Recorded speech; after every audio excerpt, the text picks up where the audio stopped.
Ruling party के friends का, माननीय प्रधानमंत्री का बहुत एहसान मानूंगा कि उनकी वजह से या उनकी कर्तव्य, उनके हरकतों की वजह से आज अपोजिशन पूरा एक हो गया। जिसकी ज़रूरत थी, देश को, लोकतंत्र को ज़रूरत थी, वो अंतोगत्वा एक होता हुआ दिख रहा है। बिल्कुल करीब करीब एक हो चुका है। और इस मुद्दे पे, क्योंकि अब लोगों को ये लग रहा है कि अब मामला मैक्सिमम सेंटेंस तक आ रहा है। ऐसे जजमेंट पे, जिस जजमेंट की तो मैं कदर करता हूँ, लेकिन सहमत नहीं हूँ, मैं भी फैसले से सहमत नहीं कि आप एक राहुल गांधी को कब का बोला हुआ, 4 साल 5 साल पहले कहा हुआ, और उस पर सज़ा होती है, और वो भी मैक्सिमम होती है। यानी 1 दिन होता, 2 दिन होता, कोर्ट के उठने तक होता, 4 महीने होता, एकदम 2 साल। तो ये लगता है, ऐसा लगता है कि इसके पीछे कुछ लोग चाह रहे थे कि किसी तरह से इनकी सदस्यता रद्द हो जाए।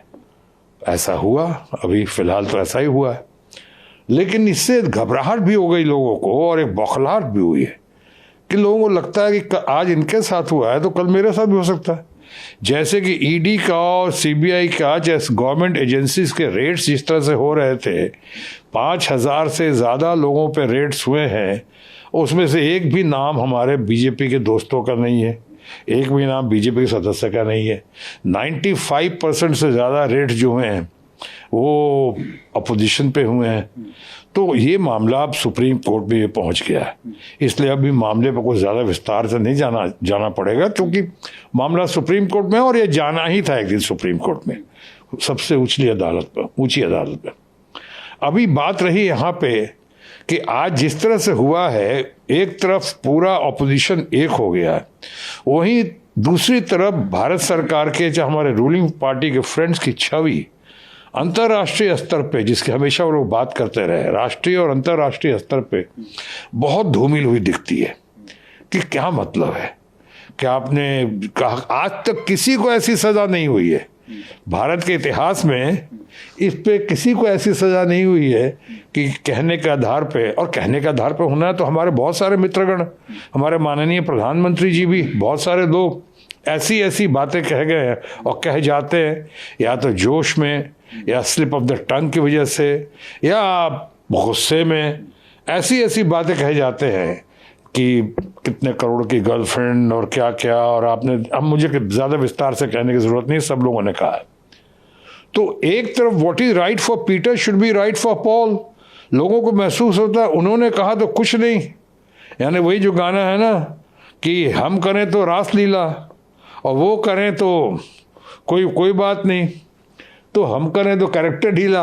इस तरह की बातें हुई हैं। तो आज अंतोगत्वा जो जिस तरह से पार्लियामेंट को नहीं चलना था, मैंने शुरू में ही कह दिया था, मुझे नहीं दिख रहा था कि पार्लियामेंट चलेगा, क्योंकि ऐसा पॉइंट लाया था उन्होंने जो कि राहुल गांधी या उनके बहुत सारे समर्थकों का मानना था, उनकी पार्टी के अलावा भी, कि साहब यहाँ पे उन्होंने ऐसी कोई बात नहीं की है जिसके लिए उनको माफ़ी मांगना पड़े। ये तो रूलिंग पार्टी की तरफ से, हमारे दोस्तों की तरफ से एक बहाना क्रिएट किया हुआ दिखा। जाना था मुझसे दूर, बहाने बना लिए, यानी उन्होंने बहाने बना लिए कि माफ़ी मांगो। अब ऐसा कैच-22 फंसा कि माफ़ी मांगने, उनको माफ़ी मांगनी थी, ना नॉर्मल तेल होता न राधा नाचती, तो नॉर्मल तेल हुआ ही नहीं, उन्होंने माफ़ी मांगा नहीं। उन्होंने कहा हम चलने नहीं देंगे। भारत के इतिहास में पहली बार हुआ कि सत्ताधारी ने, रूलिंग पार्टी ने पार्लियामेंट को नहीं चलने दिया, व्यवधान पैदा किया, रुकावट पैदा की, और आज भी चल रहा है। ऊपर से अब ये हो गया है, ये फैसला जो विपक्ष के ऊपर, लोकतंत्र के ऊपर बहुत बड़ा प्रहार दिखता है बहुत सारे लोगों को।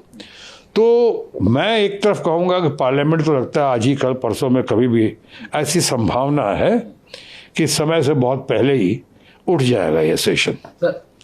और दूसरी तरफ मैं ये भी कहूँगा आपसे कि जिस तरह से हुआ है ये फैसला, और फैसला का जिस तरह से रूलिंग पार्टी ने स्वागत किया है, यानी रूलिंग पार्टी ने स्वागत किया, ऐसा लगता है जैसे चाह रहे थे कि ऐसा कुछ रीज़न मिल जाए, ऐसा कुछ बहाना मिल जाए ताकि हम सदन को पहले ही स्थगित करा सकें, समय से पहले, और किसी तरह से उनकी सदस्यता हम भंग कर सकें। ऐसा हुआ, सदस्यता उन्होंने भंग की फिलहाल, जो मुझे लगता है ये ऊपरी अदालत में ये स्टे नहीं करे, ये खारिज हो जाएगा। मुझे लगता है कि उनको इंसाफ मिलेगा, ऑपोजिशन को इंसाफ मिलेगा। जैसा पहले कभी नहीं हुआ वैसा अभी हुआ है और रूलिंग पार्टी इसका स्वागत कर रही है। उसका कारण बिल्कुल जाहिर है। सर, जिस तरीके से इसलिए मैं माफी मांगने वाला नहीं हूँ, आज पूरी कांग्रेस ने राजघाट पे प्रदर्शन किया। प्रियंका गांधी ने कहा कि मेरे पिताजी का अपमान हुआ, मेरे भाई का अपमान हुआ, उन लोगों का क्या हुआ? उन्होंने सवाल खड़े किए। कैसे देखते हैं आप जो क्वेश्चंस उठाए हैं कांग्रेस? यही सवाल तो मैंने भी खड़े किए अभी आपके सामने कि भाई पार्लियामेंट में भी हमने देखा है नेहरू जी भारत के सही मायनों में चंद राष्ट्र निर्माण में राष्ट्र निर्माता को जिन्हें कहा जाए उनमें से पंडित जवाहरलाल नेहरू जी को भी कहा जाता है। हम सब उनके बहुत आदर करते हैं, सब आदर करते हैं पंडित जी का, नेहरू जी का। और ऐसे नेहरू जी के बारे में क्या क्या पार्लियामेंट में नहीं कहा गया, कितनी बार विरोधाभास पैदा नहीं किया गया है, ऐसी ऐसी बातें कही हैं। और अब तो व्यक्तिगत तौर पे भी उनके बारे में क्या नहीं कहा गया। क्यों कहीं नहीं कहता कि पंडितों का ये अपमान हुआ है, ब्राह्मणों का अपमान हुआ है? अरे ये कोई बात हुई क्या? अभी आप किसी व्यक्ति विशेष के बारे में सही या गलत जो भी कहते हैं वो व्यक्ति विशेष के साथ जाता है। आप अभी हमें नहीं लगता है, किसी को भी नहीं लगता है क्या एक रीज़न, एक पॉइंट निकालने की कोशिश की कि साहब अपमान हुआ है और पिछड़ी जाति का अपमान हुआ है, किसी खास जाति विशेष का अपमान हुआ है? कहाँ उन्होंने कहाँ किसी जाति विशेष का तो नाम लिया नहीं। उन्होंने सरनेम का जिक्र किया और कहा इन लोगों को, इन कह के कहा उन्होंने। गौर से देखिए, सारों को नहीं कहा उन्होंने, इनके ऐसे नाम ऐसे क्यों होते हैं, यही लोग ऐसे क्यों होते हैं, ऐसा कहा। तो ये कोई इतनी बड़ी बात नहीं है, ये इतनी बड़ी बात नहीं है कि साहब उसका इतना बड़ा आपने बवाल, इतना बड़ा हंगामा कर दिया। प्रियंका गांधी जो कह रही हैं उनकी बातों में सत्य है, उनकी बातों में तथ्य है। वो जिस तरह से पार्लियामेंट में उछाला जाता है और जिस तरह से बातें की जाती हैं, महिलाओं के बारे में कुछ लोगों ने बातें की हैं, पंडित जी के बारे में बातें की हैं, जवाहरलाल जी के बारे में, तरह तरह की बातें हुई हैं पार्लियामेंट में और पार्लियामेंट के बाहर भी। उसका कोई असर दिखाई नहीं पड़ता है। राहुल गांधी ने तथाकथित कुछ बातें ऐसी कहीं जिस पे लेके इतना प्रचार किया गया, जिसका तो प्रचार मंत्रालय तो रूलिंग पार्टी के दोस्तों के पास है ही, प्रचार मंत्रालय है, ट्रोल मंत्रालय है, और प्रचार किया गया और ट्रोल मंत्रालय और प्रचार मंत्रालय के जरिए और हमारे प्रचार मंत्रियों के जरिए प्रहार भी किया गया राहुल गांधी पे।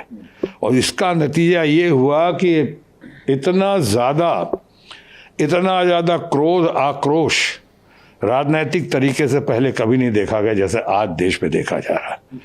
और ये जो समर्थन राहुल गांधी के लिए ही नहीं है सिर्फ, वो तो हैं, बहुत बड़े नेता हैं, यूथ आइकॉन हैं, बहुत लोकप्रिय हैं। उन्होंने भारत जोड़ो यात्रा जो की वो तो दुनिया देख रही और मान रही कि ऐसी क्रांतिकारी यात्रा तो आज तक पहले कभी नहीं हुई होगी। वो सब तो करके दिखाया उन्होंने। कल के भी प्रेस कॉन्फ्रेंस में जो उन्होंने कहा कि हम माफ़ी नहीं मांगेंगे, तो माफ़ी किस बात की मांगे? आप उनको सज़ा भी दे रहे हैं और उनसे माफ़ी की भी अपेक्षा कर रहे हैं, वो भी उस बात के लिए जिस बात के लिए उनको ये पता है, उनकी जानकारी है, उनके अंदर ये कन्विक्शन है कि उन्होंने कोई गलत काम नहीं किया, तो फिर माफ़ी क्यों मांगे? लेकिन प्रचार से आप तरह तरह की बातें करते हैं। सुप्रीम कोर्ट का नाम मेंशन करने के लिए अगर पिछली बार माफ़ी मांगा गया था तो लोग कहते हैं चौकीदार चोर है, उसके कहने में माफ़ी नहीं मांगी थी उन्होंने।